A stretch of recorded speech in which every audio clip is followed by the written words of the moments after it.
আসসালামু আলাইকুম।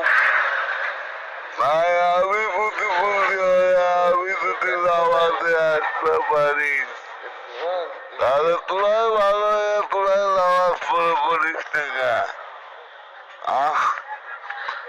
আল্লাহ তো আমার দিল্লি নামাজ ফরজ করেনি, তোরকে দিল্লি নামাজ ফরজ করিতে তোরাই নামাজ পড়িস না।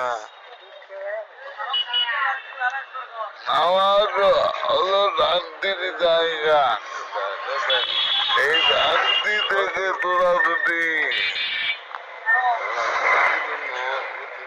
তোরা নামাজ পড় ভাই, নামাজ পড়।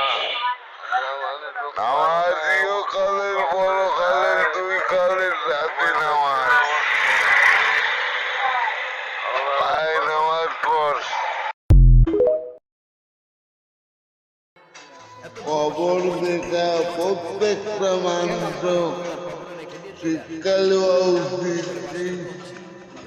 সবাইকে একদিন কবরে যাইতে হবে ভাই, আজ না হয় কাল সবাইকে কবরে যেতে হবে। কবর ডাকে দিনের উত্তর বাংলা কবর ডাকে ভাই, এই কবর দেখুন।